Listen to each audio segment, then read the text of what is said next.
Abra a palavra do Senhor comigo no Evangelho segundo Marcos,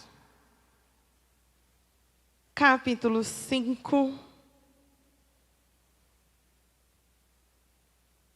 Aleluia. Nós vamos ler alguns versículos, tá? Eu estou usando a Almeida 21. Evangelho segundo Marcos, do capítulo 5. Vamos ler o versículo 21. E minha versão diz assim: Quando Jesus voltou de barco para o outro lado, estando à beira-mar, uma grande multidão aglomerou-se perto dele. Então chegou um dos chefes da sinagoga, chamado Jairo, e logo que viu Jesus, prostrou-se aos seus pés e lhe rogava com insistência: minha filhinha está prestes a morrer. Rogo-te que venhas e lhe imponhas as mãos para que seja curada e viva. E Jesus foi com ele. Vamos repetir o 24? E Jesus foi com ele. Glória a Deus. Agora vamos para o 35. Enquanto ele ainda falava, chegaram pessoas da casa do chefe da sinagoga, a quem disseram: a tua filha já morreu. Por que ainda incomodas o mestre?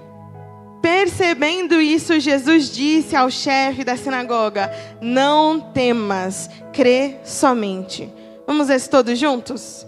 Não temas, crê somente. Aleluia. Senhor, obrigada, Pai.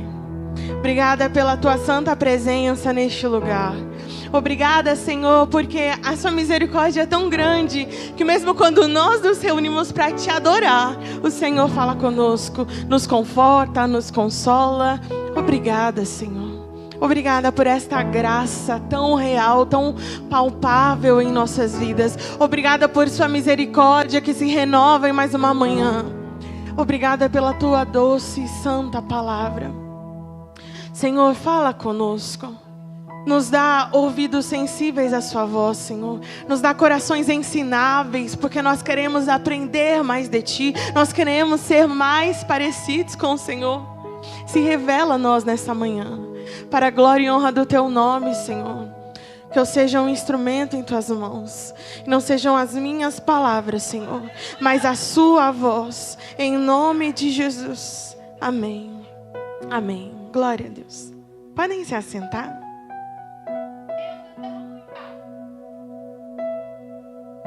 Glória a Deus. Irmãos, eu estou estudando desde madrugada. E eu estudei uns 2, 3 textos diferentes. Nenhum deles era esse. Mas o Senhor continuou confirmando ao decorrer dos louvores. E eu creio que Ele vai ministrar aos nossos corações. Amém? O Evangelho de Marcos é o evangelho mais curto dos 4 evangelhos que nós temos. Apesar de ser um dos evangelhos sinóticos, é sinóticos que fala? Sinóticos. São os que têm as mesmas histórias. Marcos, ele é muito direto ao ponto, ele é muito prático. Então, Marcos escreve para apresentar aos gentios Jesus como um servo sofredor, como aquele que veio para servir o povo. É por isso que a gente vê em Marcos Jesus trabalhando o tempo inteiro. Então é um acontecimento atrás do outro. Por que eu estou dizendo isso? Porque a gente precisa entender o contexto onde essa história está colocada. Nós vemos que no finzinho do capítulo 4, Jesus, depois de dar um sermão, depois de outra vez ensinar a multidão, contar ali algumas parábolas, o Senhor diz para os seus discípulos: vamos passar para o outro lado do lago. Os discípulos entram no barco, todos estão a caminho de lá, mas o que acontece? Uma tempestade chega. A minha versão diz que se levantou um grande vendaval e as ondas arremessavam-se contra o barco, de modo que ele já estava inundando. E aí o nosso primeiro parênteses. Eu sei que vocês já ouviram isso várias vezes. Mas nesta manhã, assim como o Senhor já está falando conosco, Ele vem apenas nos lembrar de que se Ele mandou, vai. É simples. Só que os discípulos obedecem à simples ordem do Senhor. E um grande vendaval os atinge. E as ondas eram tão fortes que se arremessavam contra o barco. E o barco começa a ser inundado. Mas eles estavam obedecendo ao Senhor. Quantas vezes nós não estamos obedecendo ao Senhor e nos vemos no meio de uma tempestade? E aí é nessa hora que o nosso coração fica: Senhor, o que está acontecendo? Jesus, o Senhor não está mais aqui. Pai, o Senhor me abandonou porque eu estou fazendo tudo certinho. E olha a tempestade em que estou. Mas onde Jesus estava? Onde Jesus estava nessa tempestade? Versículo 38 do capítulo 4. Jesus, porém, estava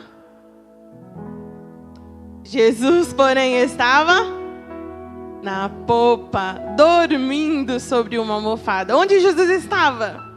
No barco. Dormindo no barco. É um pequeno parêntese, só para o Senhor te lembrar de que Ele está no barco. E se Ele está dormindo, pode dormir também.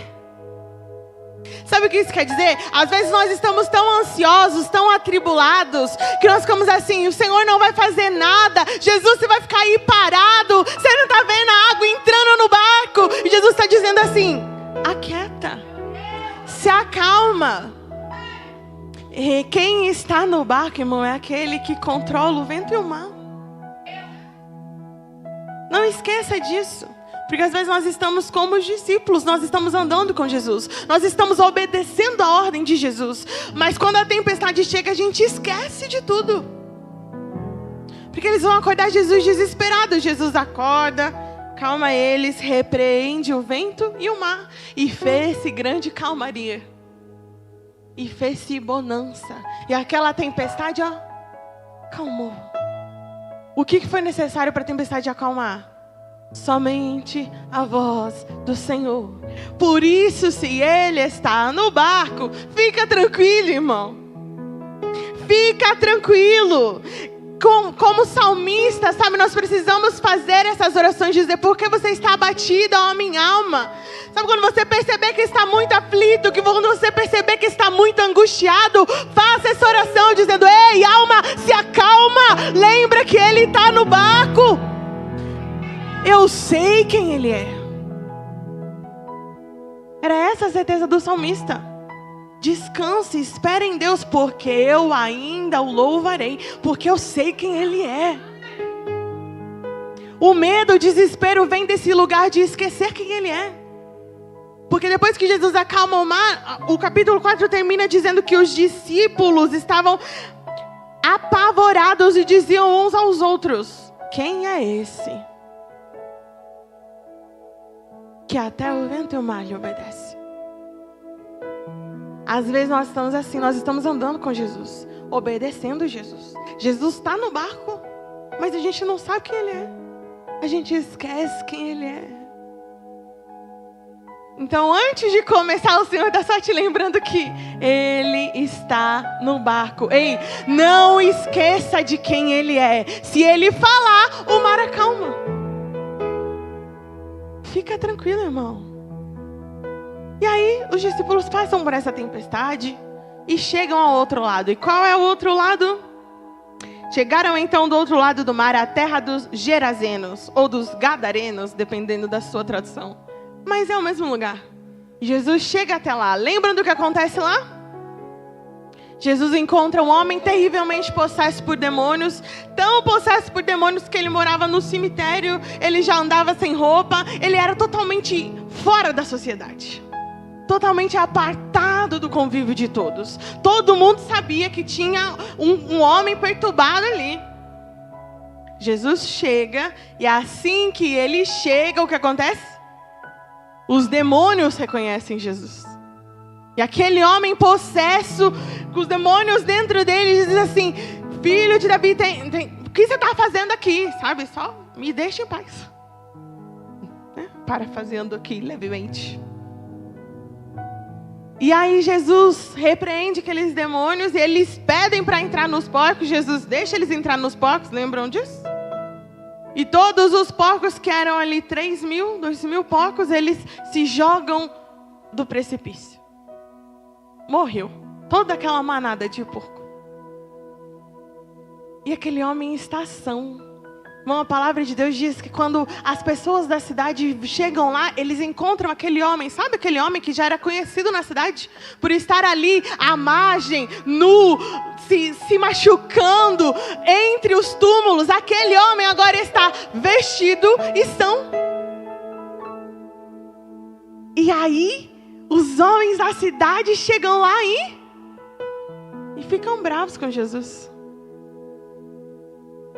Eles não comemoram, eles não celebram a libertação daquele homem. Pelo contrário, eles se atemorizam e dizem assim: olha, é melhor o Senhor, sabe, ir embora.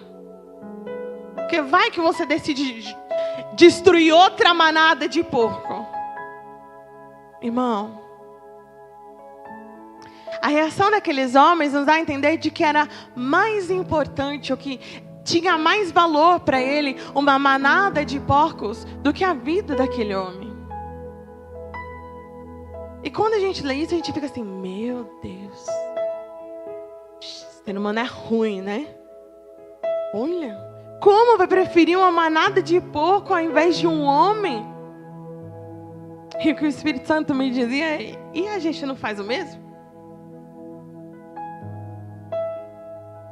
Eu não estava tão crente igual vocês. E eu fiquei assim: não, Jesus, eu ia preferir porco, jamais. Só que aquela manada de porcos era sustento. Era recurso financeiro. E aí, irmão, quantas vezes a gente não dá mais importância para nossas necessidades, principalmente financeiras, materiais, do que para as pessoas que estão à nossa volta? E a palavra de Deus diz que isso ia acontecer, que por se multiplicar a iniquidade, o amor de muitos se esfriaria. E é isso que acontece. A gente fala assim: não, Tainá, mas eu não. Você já percebeu que se você assiste 10 minutinhos ali de jornal, é tragédia atrás de tragédia. Mas a gente está tão acostumado a ouvir tragédia, que agora a gente ouve uma tragédia e já nem se emociona mais, nem se compadece mais. Não sei se é só comigo que isso acontece, mas às vezes a gente ouve uma notícia assim: ai, de que morreu, e sabe, uma coisa terrível. E a gente fica: nossa, de novo, ó. Não, irmão.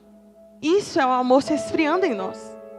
Porque nós paramos de dar tanto valor a uma vida que foi destruída por qualquer razão. E aí nós vemos a palavra ser cumprida. Só que não é porque está escrito na palavra que precisa ser verdade em nós. O Senhor escreve para nos alertar: olha, estejam vigilantes, não se enganem, porque nos últimos dias o amor vai se esfriar. Só que eles saberão que vocês são meus discípulos quando vocês amarem. E é muito pesado ouvir isso. Eu não queria muito aceitar que eu faço isso. Mas aí o Senhor começa a nos trazer exemplos práticos. Quer um exemplo prático? Quantas vezes você preferiu ir fazer aquela hora extra ao invés de ir para o culto? Quantas vezes você preferiu aquele trabalho, sabe aquele bico, aquele freelance, ao invés de estar na casa de Deus? Quantas vezes você deu prioridade às suas coisas do que ao aconselhamento de alguém? Quantas vezes uma pessoa começou a contar a vida para você assim do nada e você só falou: ai, tá, puxa, que pena. Porque você pensa assim: ai, tô cansado, eu tenho os meus problemas também. Irmão, o Senhor estava me confrontando nessa madrugada. Porque eu não sei vocês, mas muitas vezes é isso que eu passo. Quando eu percebo que a pessoa já está meio assim, eu falo: não vou nem ficar muito perto dela, porque Ai, eu tô com pressa. Não, irmão, não. Às vezes nós estamos assim, dando mais valor para uma manada de porcos do que para uma vida que foi liberta, do que para uma vida que está aí do seu lado e precisa ouvir de Jesus, e precisa ver Jesus em você. Deixa o Senhor te usar. Amém? A gente vai dando glória, irmão. Apanha e dá glória. Aleluia. Aí, esse homem fala para Jesus: não, então eu vou com você, Senhor, por favor, me leva com você. E Jesus: não, deixa ele ir. Jesus fala assim: não, você vai voltar para essa cidade e contar para todo mundo. E faz daquele homem um missionário. E às vezes o Senhor faz isso com a gente. A gente fala assim: ah, Deus, aqui tá tão gostoso, deixa eu ficar aqui. E Jesus fala: não, volta para lá. Ah, Jesus, mas lá ninguém se importa muito comigo. Jesus, vai lá falar de quem eu sou. Anuncia quanto o Senhor fez e teve misericórdia de ti. Ai, irmão. Às vezes o Senhor não vai te deixar na sua zona de conforto, para que os outros saibam a misericórdia que Ele teve com você, para que os outros conheçam o Jesus que você conheceu. É muito... Ai, né? Deus faz umas coisas assim que eu falava: Senhor, às vezes está tão bom. A gente não está querendo coisa errada, a gente está querendo ficar aqui servindo assim, mas servindo ali, sabe, no conforto. E Jesus está nos tirando deste lugar. Às vezes Ele não vai te levar com Ele para que você vá pregar quem Ele é. Amém, irmão? Amém, irmão? Oh, glória. E aí, depois disso, Jesus, aí chegamos no versículo 21 que nós lemos. Quando Jesus voltou de barco para o outro lado. Então Jesus atravessou só para encontrar aquele homem, só para fazer um missionário. E Jesus volta para o outro lado. E assim que ele chega na praia, uma multidão o cerca. E aí, sem novidade, irmão, onde Jesus estava uma multidão. A multidão aglomerou-se perto de Jesus. E aí a gente começa a chegar aqui na história. E a gente tem alguns personagens nessa história. Um desses personagens será a multidão. E a gente já ouviu muitas palavras sobre isso. A multidão estava sempre perto de Jesus. A multidão estava sempre aonde Jesus estava. Mas a multidão quase sempre só queria receber de Jesus. A multidão quase sempre queria só ser tocada por Jesus. A multidão queria ouvir palavras de bênção. A multidão queria a libertação, a cura. E é errado, Tainá, querer libertação e cura? Não. Porque Ele cura, liberta, salva. Só que Ele é muito mais do que isso. Aí chega um novo personagem nessa história.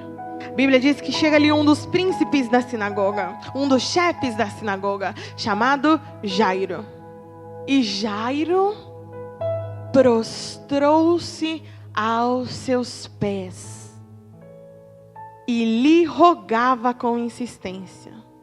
Irmão, às vezes a gente passa rápido e então tem ideia da dimensão do que Jairo está fazendo. Jairo era um dos principais da sinagoga. Sabe quem era da sinagoga?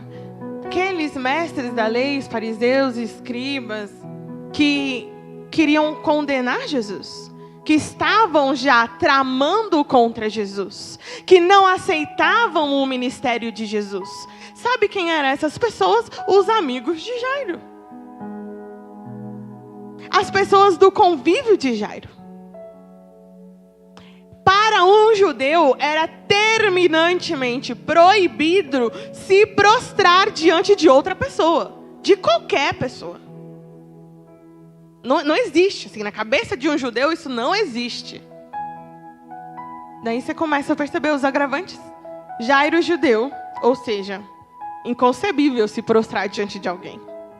Só que ele não era qualquer judeu, ele era um dos chefes da sinagoga. Então, para ele, Jesus não era só alguém. Jesus era um herege. Para os seus, Jesus era aquele que estava dizendo ser filho de Deus. Isso era um absurdo. Isso era abominável. Jesus precisava ser caçado, preso, detido. Esse era o cenário de Jairo. Mas a sua filha fica terrivelmente doente. A palavra de Deus nos diz que ela estava à beira da morte. E aí, irmão, Jairo decide passar por cima de tudo isso. Imagina qual seria a recepção de Jairo ao chegar na sinagoga. Todo mundo falando assim: você viu, Jairo? Você ficou sabendo o que Jairo fez? Não, mas você ficou sabendo? Ele prostrou. E não diante de qualquer um, foi atrás daquele tal de Jesus. Você ficou sabendo? Você imagina, irmão, Jairo voltando para o seu ambiente, era esse o ambiente que ele ia receber. Porque crente não gosta de fazer fofoca, né, irmão? Crente não faz comentário. Porque fofoca é pecado, né? Crente sabe que fofoca é pecado, então a gente não faz fofoca. Né, irmãos? Amém, irmãos? Não esquece que a fofoca é pecado. Tá? Ela continua sendo pecado. Jairo ia receber isso. Imagina os colegas de Jairo virando a cara para ele. Imagina a repercussão que iria existir. E ser judeu, irmão, não é só vir na igreja como a gente faz aqui. Porque se eu venho na igreja e alguém tá de cara feia para mim, estão fazendo fofoquinha de mim, eu vou para outra igreja e acabou.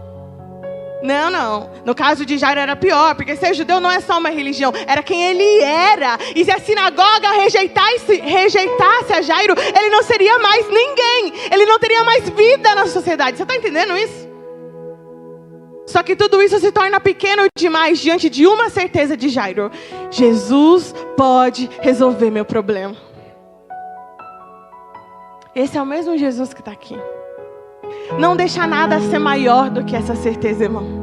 Não deixa nada ser maior do que essa certeza. E Jairo vai até Jesus, se prostra e roga insistentemente: Jesus, por favor,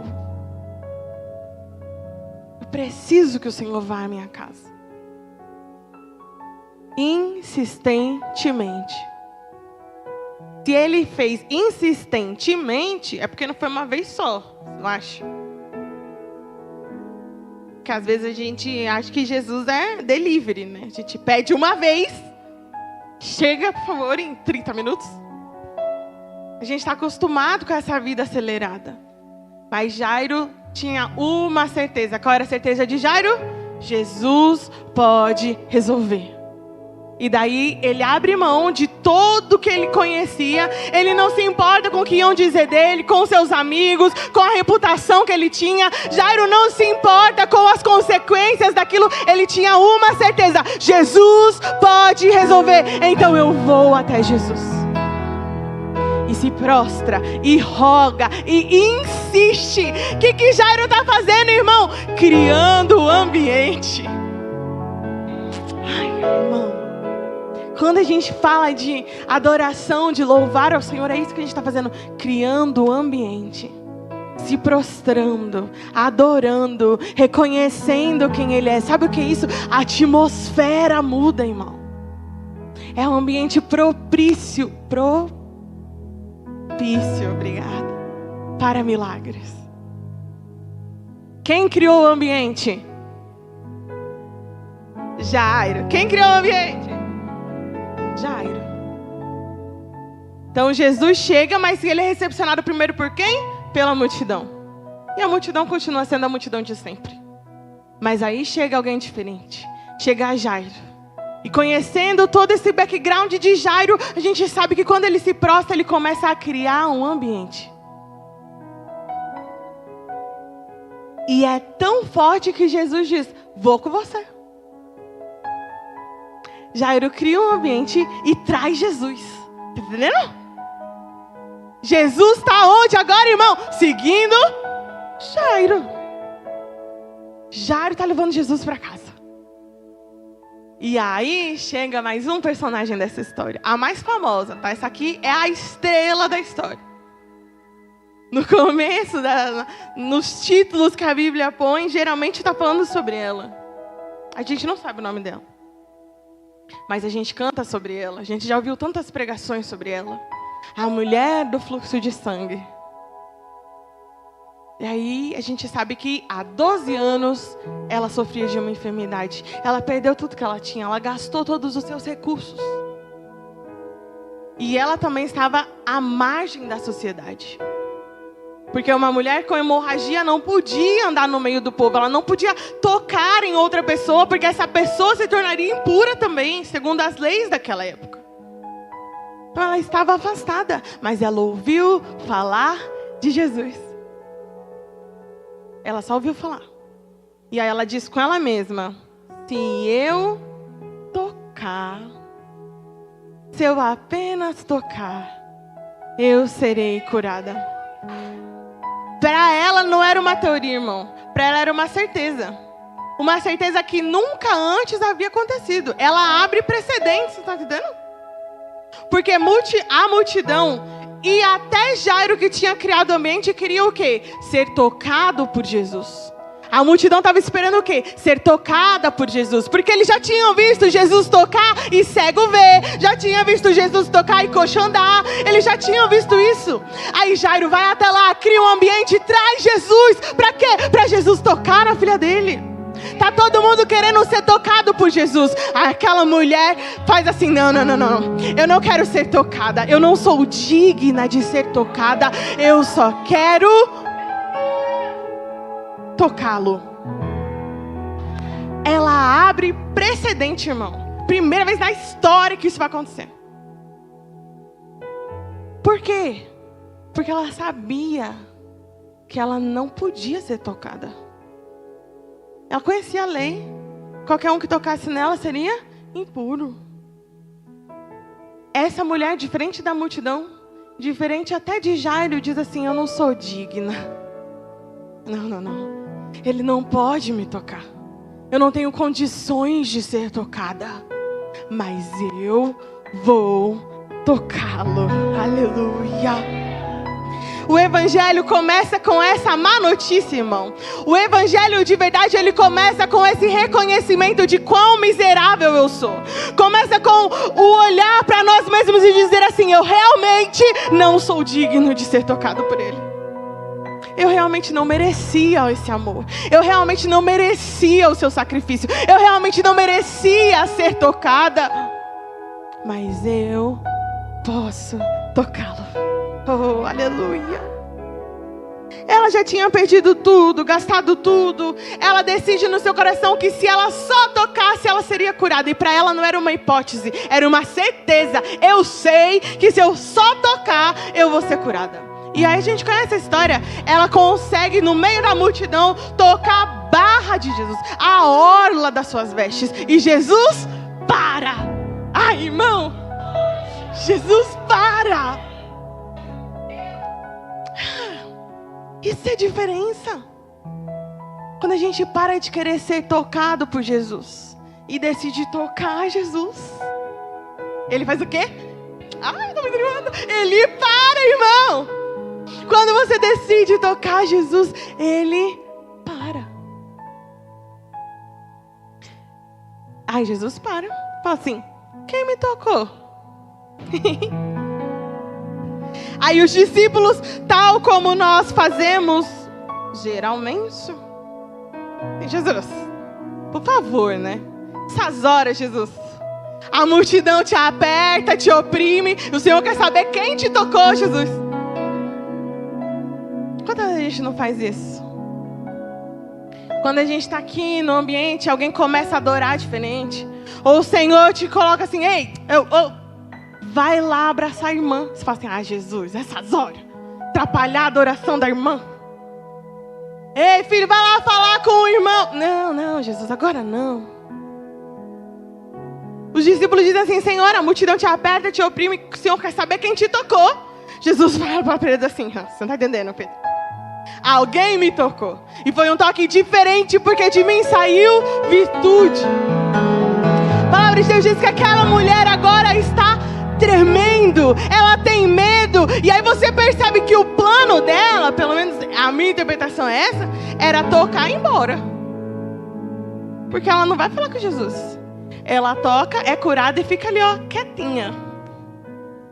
Quando Jesus para e começa o burburinho de Jesus, quem tocou, a Bíblia diz que ela está com medo, e aí ela trêmula, se prostra e diz: Senhor, fui eu te toquei e eu estou curada.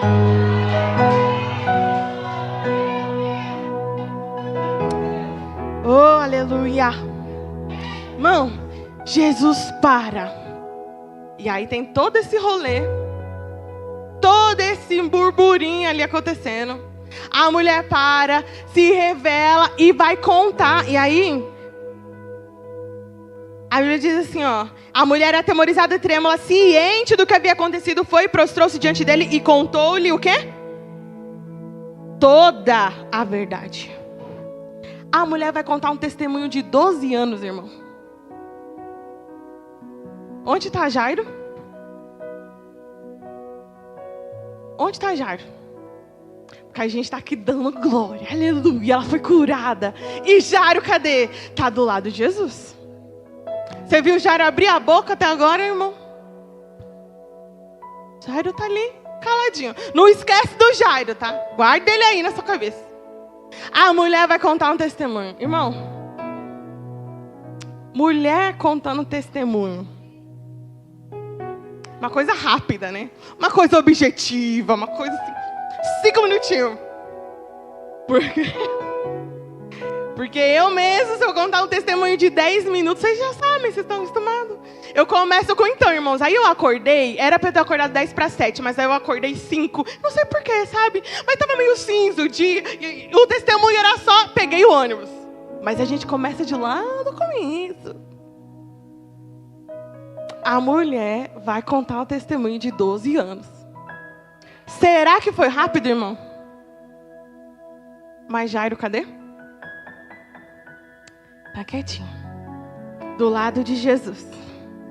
Aguardando.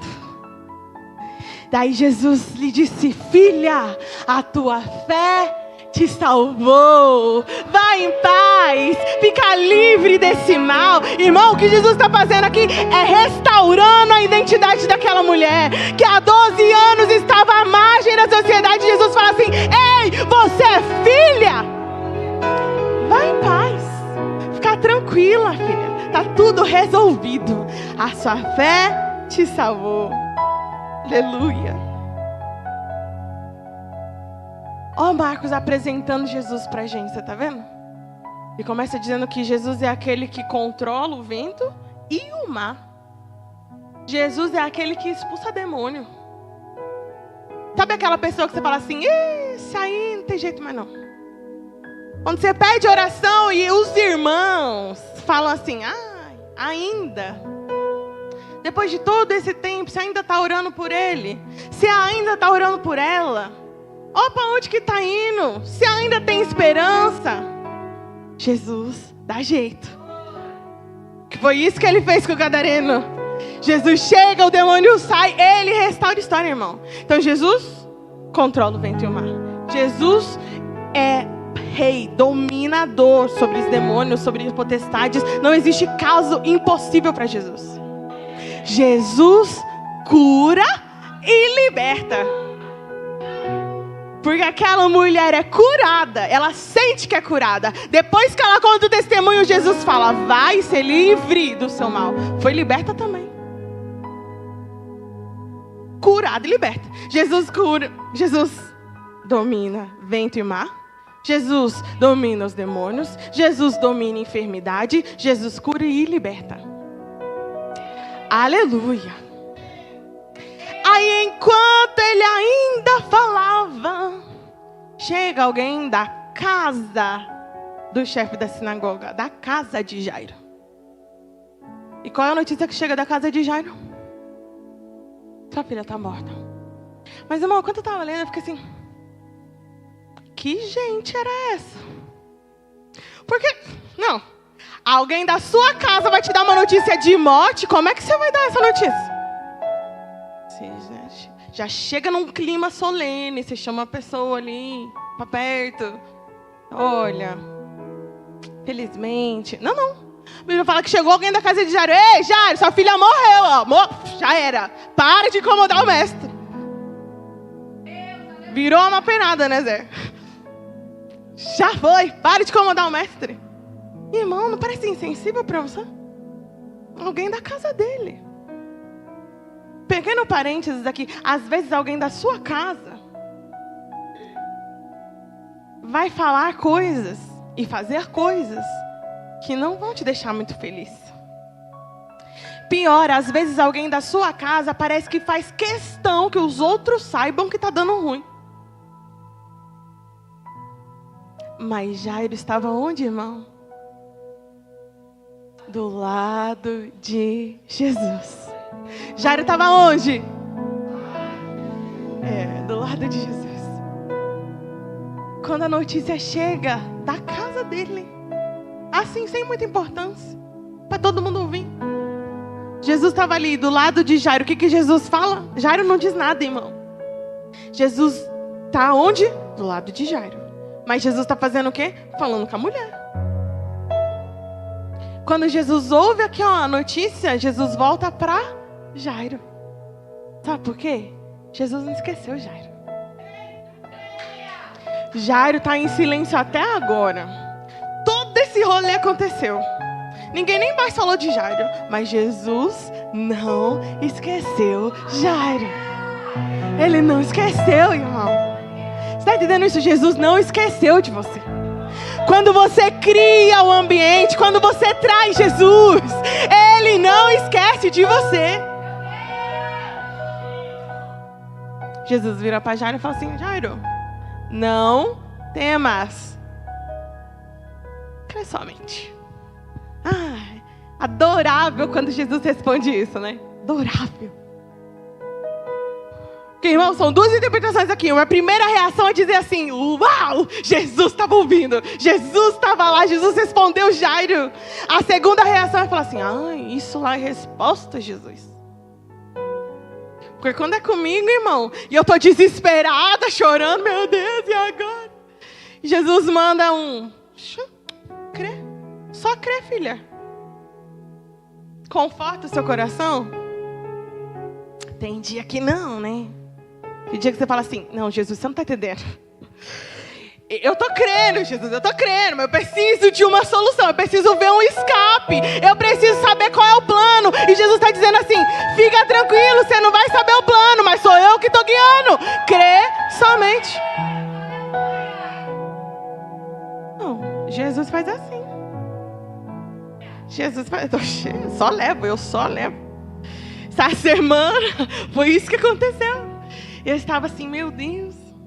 Eu não sou de falar muito assim, né? Mas a minha mãe, ela não precisa que eu fale para ela saber das coisas.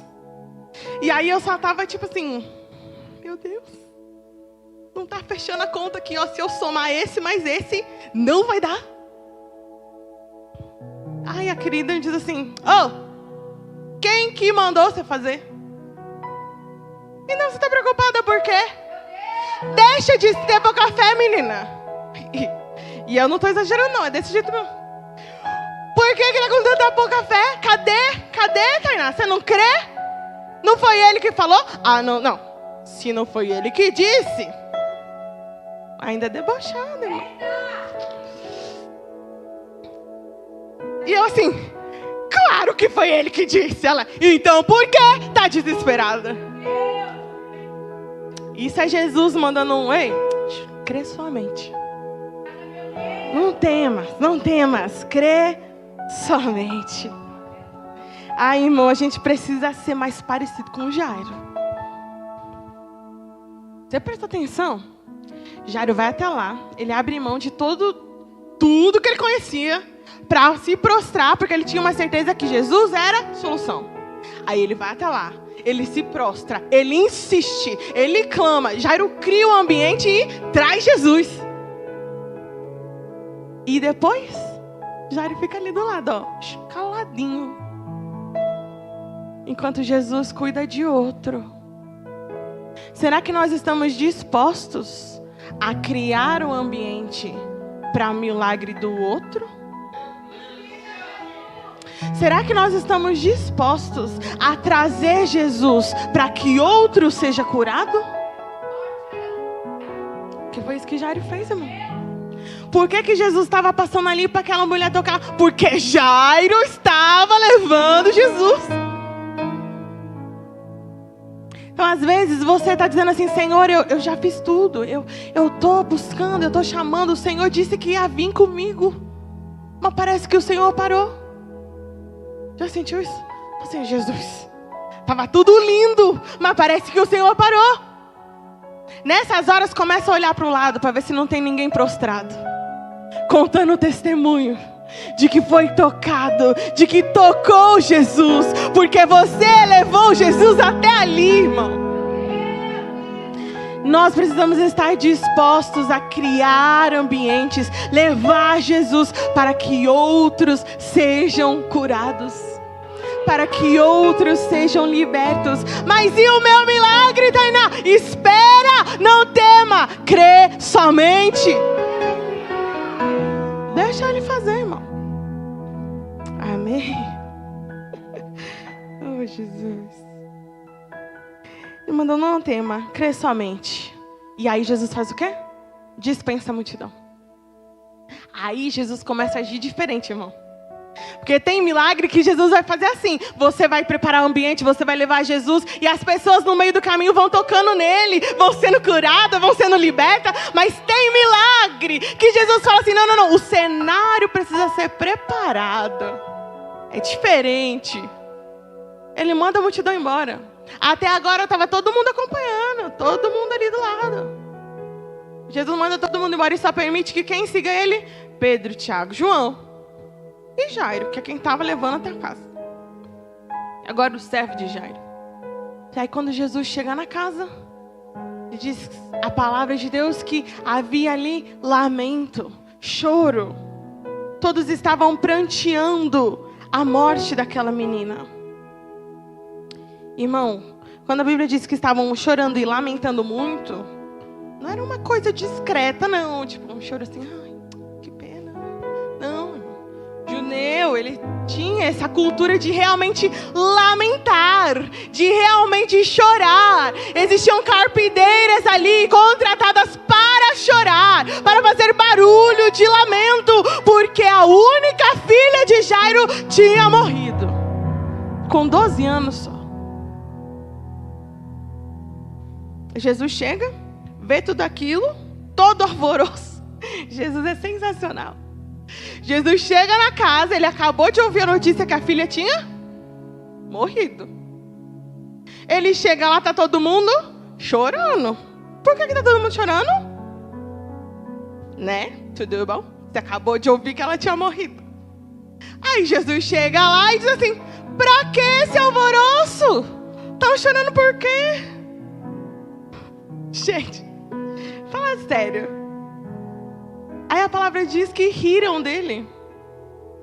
Porque ele fala assim: por que vocês estão chorando, gente? Pra que esse alvoroço todo? A menina tá dormindo.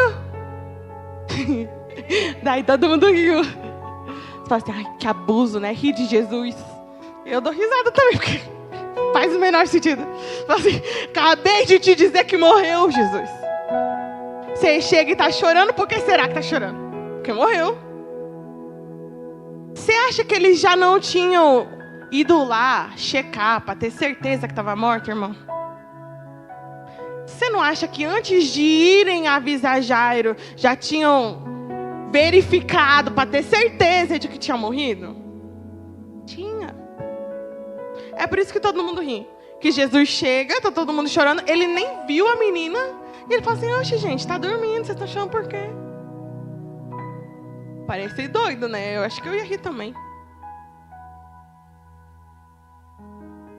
Só que Jesus não vê como a gente vê. E aí, irmão, o que Jesus quer, o que o Senhor deseja, é que nós comecemos a enxergar como Ele. a enxergar como Ele. Sabe o que é enxergar como Jesus? É fazer como Pedro no barco e dizer assim: eu pesquei a noite toda, irmão. Eu faço isso a vida toda. Não tem um peixe nessa água, mas pela sua palavra eu vou jogar a rede. É entender que quando Jesus fala, o ambiente muda. Porque quem está falando aqui, irmão, não é Tainá. Quem está falando aqui é aquele que falou: haja luz. E a luz existiu. Então a menina estava morta? Tava. Mas quando Jesus diz assim: tá dormindo? Adivinha, agora ela está dormindo. Porque Ele falou, irmão. É assim que Jesus faz. Então, ao invés de rir e se admirar das loucuras que Ele está fazendo, começa a orar assim: Senhor, eu quero ser louco igual o Senhor. Jesus, eu quero pensar igual você. Para as pessoas olharem e falar assim: gente, é maluca. O que está fazendo? Tô nem aí, Jesus mandou, eu vou fazer. É isso que a gente precisa. É isso que o mundo espera. Paulo escreve que a ardente expectativa da criação é a revelação. Aguarda o quê? A revelação dos filhos de Deus. Ai, irmão, é só isso que o mundo está esperando. Ser filho maduro de Deus é isso aqui, ó. Deus diz que está dormindo, então para de rir. Está dormindo. Ah, mas tem laudo, tem diagnóstico, tem não sei o quê. Ah, mas eu conheço, eu já sei, é assim que tá tudo certo. Aqui, ó, tudo tá dizendo que tá desse jeito. Se Jesus falou o contrário, acabou. É isso, irmão. Vai ser doido mesmo. É para isso que o Senhor está nos chamando. Aí a gente vê o número de cristãos aumentando no nosso país. A gente fala assim: glória a Deus. Mas aí aumenta o número de divórcio, aumenta o número de morte, aumenta... Faz sentido para você? Faz sentido. Se está aumentando o número de crente, tinha que diminuir o número de divórcio. Tinha que diminuir o número de violência. Tinha que diminuir o número de furto. Tem alguma coisa errada. Sabe por quê? Porque é uma multidão de filhinhos que estão esperando o leite. Estão dizendo assim: ai, Jesus, por favor. Só que Paulo escreve que o mundo aguarda a revelação dos filhos, ruios é a palavra, os filhos maduros de Deus. Sabe qual é a diferença de um filhinho para um filho maduro? É que o filho maduro não chega para o pai para dizer assim: pai, eu tô com fome. O filho maduro chega assim: mãe, você quer comer o que agora? Pai, você quer que eu faça um café para você? Está entendendo a diferença? O mundo está esperando a revelação dos filhos maduros de Deus. São os filhos que não estão mais preocupados com o que eu quero. Eu estou preocupado com o que Ele quer. Agora eu oro assim, ó: Jesus, o que está doendo no seu coração? Faz doer no meu também. Jesus, o que o Senhor quer que eu faça agora? Ô Jesus, aonde que eu posso ajudar? Senhor, o que eu tenho para fazer? Qual é a pessoa que preciso falar? Jesus, me mostra aquilo que o Senhor deseja. O Senhor está levantando uma geração de loucos, filhos maduros, que não estão presos às convenções deste mundo, que enxergam como Ele. Amém. Jesus faz o quê quando todo mundo ri dele? Manda todo mundo embora. Sai todo mundo. Porque quem duvida, entendeu? Quem duvida, adivinha, não vai ver o milagre. Pode até ficar sabendo depois, mas não vai ver o milagre. Jesus manda todo mundo sair. Fica só os pais da criança, os discípulos que estavam com ele. Jesus entra no quarto e aí Jesus resolve falar em aramaico: Talita cumi, que quer dizer: menina, levanta.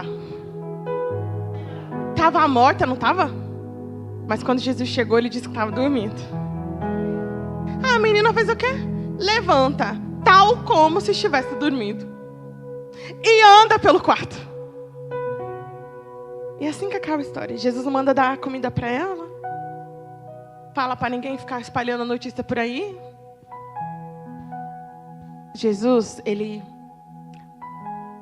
governa vento e mar. Jesus, ele expulsa demônios. Jesus, ele cura e liberta.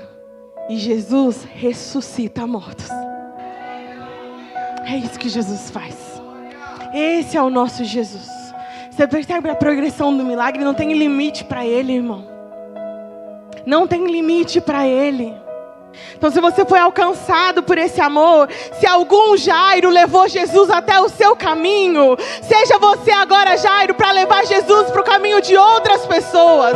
Fica do lado dele e espera, irmão, porque ele está dizendo: crê somente, a morte já foi vencida, nada é impossível para ele. Descansa e crê somente. Que nós estejamos dispostos a viver, irmão, a vontade dele, o plano dele. Isso é ser um filho maduro de Deus. E é isso que o mundo está esperando, para ver Jesus através de nós, apesar de nós. Amém, irmão? Amém. Vamos orar? Se coloque de pé.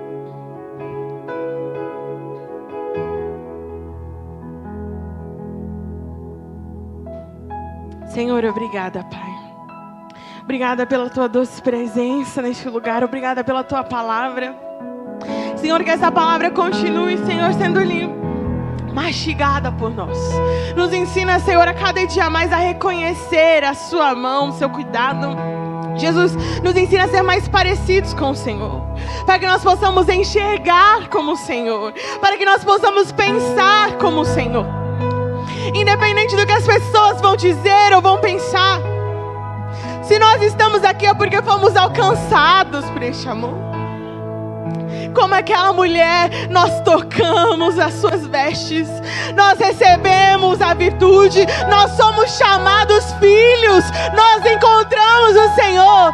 Então, Jesus, a nossa oração é essa: nos ensina a ser mais como Jairo agora, e levar Jesus para os outros, e preparar o caminho para um milagre de outros, a esperar o Senhor montar o cenário, a esperar o Senhor nos direcionar, até cumprir aquilo que o Senhor disse que ia fazer. Porque mortos ressuscitam diante do Senhor. Ao som da sua voz, o universo se formou, Jesus. Ao som da sua voz, histórias são transformadas. Nos ensina a descansar nessa certeza, Senhor. Nós queremos te conhecer verdadeiramente. Que durante toda essa semana, Jesus, isso continue ressoando em nosso coração. Espírito Santo, nós pedimos, nos ajuda a lembrar disso. O Senhor é aquele que cura, liberta, ressuscita. Não existe nada que seja difícil para o Senhor. Em nome de Jesus. Amém. Amém. Aleluia. Oh, glória.